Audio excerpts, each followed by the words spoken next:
त्रेता युग की बात है।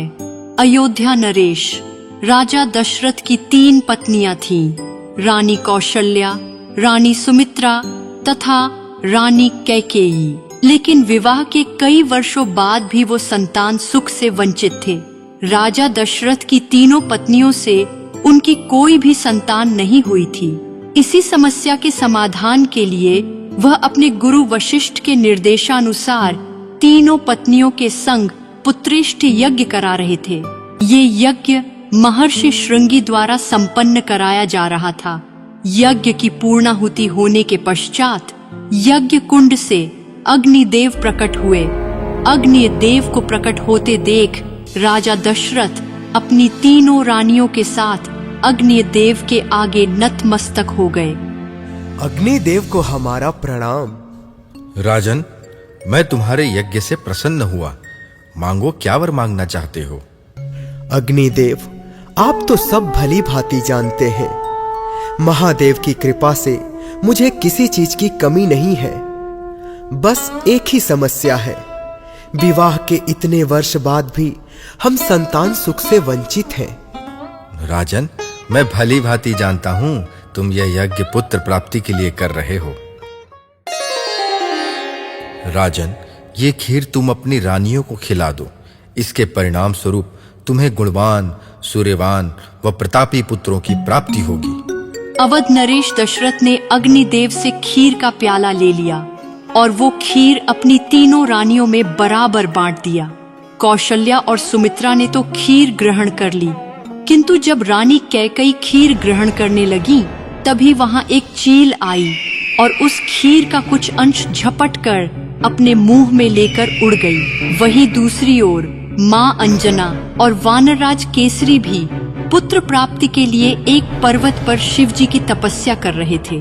ओम नमः शिवाय, ओम नमः शिवाय, ओम नमः शिवाय, ओम नमः शिवाय। उसी समय वह चील संतान प्राप्ति के लिए तपस्या कर रही अंजना माता के ऊपर से उड़ रही थी। तभी खीर का कुछ हिस्सा उनकी हथेली में आ गिरा। इस कारण माँ अंजना का ध्यान टूट गया।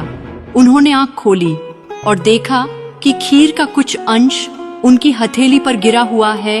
उन्होंने बिना देर किए केसरी जी को बताया। सुनिए प्रभु, आंखें खोलिए। क्या हुआ प्रिय? यह देखिए प्रभु, जब मैं तप कर रही थी तो ना जाने ये खीर का अंश मेरी हथेली पर कहां से आ गिरा। हे प्रिय, इतनी चिंतित क्यों होती हो? जरूर यह भगवान शिव का दिया हुआ प्रसाद होगा। तुम भी इसे भगवान शिव का प्रसाद मानकर ग्रहण कर लो। पति की बात मानकर माँ अंजना ने वो खीर ग्रहण कर ली और इसके फल स्वरूप वो गर्भवती हो गई। एक दिन माता अंजनी पर्वत के शिखर पर डूबते हुए सूरज की खूबसूरती को निहार रही थी। तभी अचानक वहां तेज हवाएं चलने लगीं और उनके वस्त्र उड़ने लगे। उन्होंने चारों तरफ देखा, वह पेड़ों के पत्ते स्थिर थे। उन तेज हवाओं से वो पत्ते हिल भी नहीं रहे थे। अरे, यह कैसा जादू है? मेरे आसपास इतनी तीव्र हवा क्यों है? यहाँ के वृक्ष के पत्ते तो रेश मात्र भी नहीं हिल रहे। हो ना हो, यह जरूरी किसी असुरी शक्ति का कार्य है। कौन है वो दुष्ट जो एक पतिव्रता स्त्री का अपमान करने की कोशिश कर रहा है? वो मेरे समक्ष आए। देवी, क्रोध न करें और मुझे क्षमा करें, मैं विवश हूँ। देवी अंजना, आप पूर्व जन्म में इंद्रदेव की सभा में अप्सरा थी। आपका नाम पुंजिक स्थला था।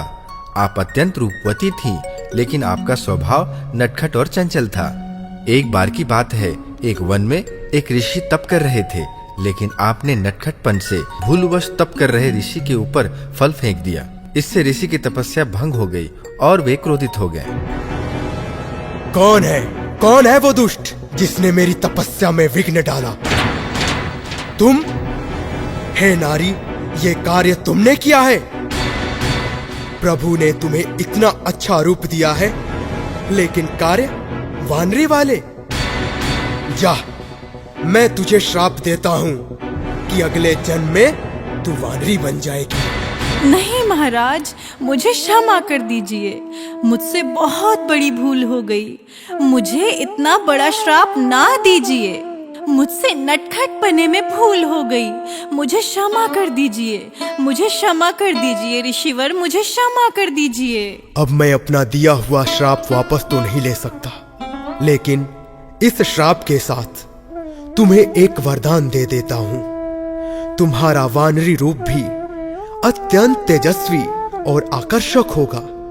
इसके साथ ही तुम्हें एक तेजस्वी पुत्र प्राप्त होगा, जो साक्षात महादेव का रुद्र रूप होगा, जिसके यश और कीर्ति के कारण तुम्हारा नाम युगों युगों तक जाना जाएगा। ऋषि ने आपको पराक्रमी पुत्र होने का वरदान दिया। इसी वरदान से विवश होकर मैंने आपके शरीर को स्पर्श किया। मेरे अंश से आपको एक महातेजस्वी बालक प्राप्त होगा और स्वयं महादेव मेरे स्पर्श द्वारा आप में प्रविष्ट हुए हैं। वहीं आपके पुत्र रूप में प्रकट होंगे। क्या सच में? क्या आप सत्य बोल रहे हैं पवन देव? मैं सत्य बोल रहा हूँ अंजना। तुम्हारे गर्भ से अत्यंत बलशाली व तीव्र बुद्धि वाले एक संतान का जन्म होगा और पूरा संसार उसकी युगों युगों तक पूजा करेगा, जो संसार में हनुमान के नाम से भी जाना जाएगा।